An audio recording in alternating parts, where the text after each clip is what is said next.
All right, how convenient. Now that we see just how wrong the COVID experts were on everything from school shutdowns to vax mandates, those same experts are telling us that it's just time to move on. Move on! Nothing to see here! Please disperse! Nothing to see here, please! Writing in The Atlantic, Brown University economist Emily Oster argues that we need to let bygones be bygones on the COVID debate and not relitigate the past. We have to put these fights aside and declare a pandemic amnesty, forgiving the hard calls that people had no choice but to make with imperfect knowledge. LA County closed its beaches in the summer of 2020. Now, ex post facto, this makes no sense, but we need to learn from our mistakes and then let them go. Nice try, but no way. First off, there is little sign that those responsible for the disastrous decisions actually learned much, if anything at all. Where were the mea culpas from the shutdown fanatics like Anthony Fauci and Deborah Birx? First, they gave horrendous advice to Donald Trump that led to his decision to shut down the entire country. This never should have happened. It did enormous damage to our children, our economy, our constitutional rights, and the American psyche that we're still seeing play out today. Almost everything they advocated, other than maybe washing your hands and covering your face when you sneeze, was wrong. Like this. If you're never within 6 feet of any single individual, then you've controlled the virus. We're asking the young people to help us with this mitigation strategy by staying out of the bars, staying out of the restaurants, really trying to distance yourself. Don't get the attitude, well, I'm young, I'm invulnerable. Do you realize that social distancing was never grounded in science? Never. It was all made up. Single costliest recommendation that CDC made, that you had to maintain 6 feet of distance, that wasn't based on good judgment and good science. They were wrong about the vaccines stopping transmission, too. Our data from the CDC today suggests, that vaccinated people do not carry the virus, don't get sick. Whoops, false. Most Americans thought the vaccine would stop you from getting COVID altogether. Well, of course, we know that was wrong. You also could transmit the virus if you had the vaccine. The CDC Director Walensky has been vaxxed and boosted, I think, a total of, 5 times? And she has COVID again.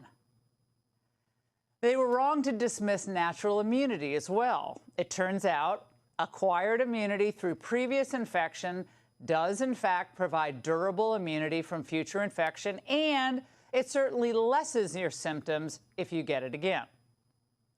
And do you remember what CNN's Dr. Sanjay Gupta and the rest of the medical cartel had Americans doing? But we do know the virus can live on surfaces, for example, steel and plastic for up to 3 days. I've used a little glitter here for my kids to show you what the virus might be like. I'm just going to clean all the virus off here. Don't need to do too much. It's a pretty sensitive virus. You don't need to use any kind of specific wipe either. Any household cleaner will do. Okay, I forgot that one. A few weeks later, CNN had to explain that no, you don't actually need to wipe down your box of spaghetti or leave your Amazon packages in the garage. How embarrassing. But these people were drunk on their own power. Anthony Fauci even wanted to control your holiday plans. If you get vaccinated and your family's vaccinated, you can feel good about enjoying a typical Thanksgiving, Christmas with your family and close friends. You've got to be careful when you go into large public indoor spaces where there are a lot of people there, and that's the reason why you should be wearing a mask under those circumstances. I mean, obvious, the N95 is the best, but a regular surgical mask as well as a cloth mask is fine. Wait a second. It's fine? Is he talking about those filthy masks hanging on everyone's rearview mirrors? The mask that they grabbed before they dashed into a store?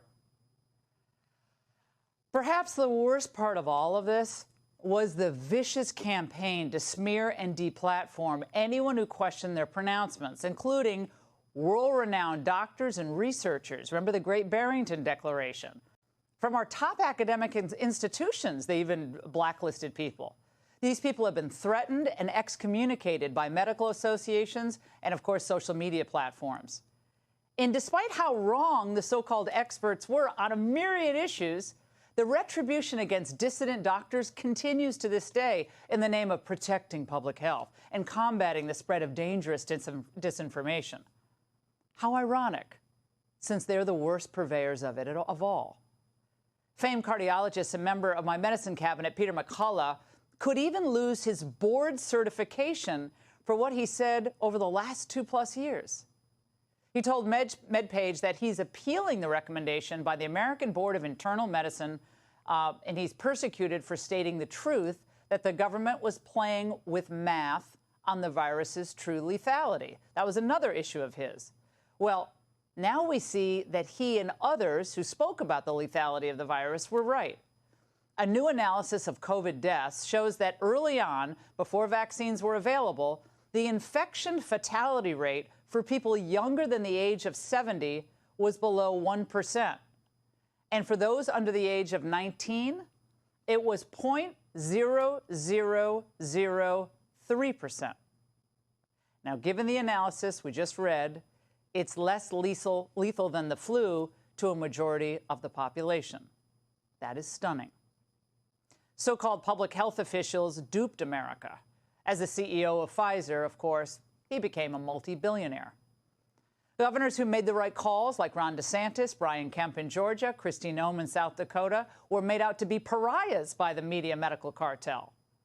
Meanwhile, the real data now shows that the anti-lockdown governors were right, and the governors of states like New Jersey, New York, California, Illinois were wrong. Their people knew it, and many of them fled, never to return to those states. There have to be ramifications for the faulty decisions and the mistakes that were made. Otherwise, they'll just do the same power grabs the next time they announce a crisis. I don't know, maybe the next crisis won't be a pandemic. It'll be a climate crisis or a racism crisis. But those same types of experts will feel free to issue unconstitutional mandates and extend emergency powers for as long as they can get away with it. We need to sustain our investment in COVID. So we still have work to do that. It's going to require ongoing investment from Congress, ongoing investment in our country so that we can continue to make sure everybody in our country has the protection that they need from COVID-19. How do we get protected from you? It's not enough to say we did the best we could or we tried our best. It's complex. We didn't know all the facts. In the real world, when people make mistakes, there are consequences. When companies make big mistakes, the company changes leadership or goes out of business. Heck, when a football coach keeps losing game after game, he usually gets fired. The public health officials who got COVID wrong, the governors who got it wrong, the senators who refused to speak up for children locked out of schools, they all need to be removed from positions of any authority. They cannot be trusted again with power, period. None of them have admitted they were wrong or shown true repentance. They certainly haven't recommended restitution for those who were materially harmed, including needless loss of life. They were harmed by the mistakes and the knowing falsehoods. None of them have urged that legal protections actually be put in place to prevent these types of abuses from ever happening again. And this is something that Republicans, when they win the majority again, will have to insist upon. The angle isn't hoping for some symbolic impeachment drama playing out day after day. What we do need, though, is real oversight with professional investigations led by outside experts and backed by the power of the congressional purse. This is why Democrats are so frantic about Trump's pledge to reform the civil service. Because everything they do within the civil service is designed to insulate themselves by any meaningful scrutiny. How dare you question America's doctor, Anthony Fauci? He's been a loyal civil servant for over 40 years. And one of the main reasons that we have a growing populist movement in the United States is that for 2 decades, the American establishment failed to police itself and correct its mistakes. But going forward, this must change. And a reckoning on the disastrous results of our COVID policies, it's a good place to start. No amnesty. And that's the angle.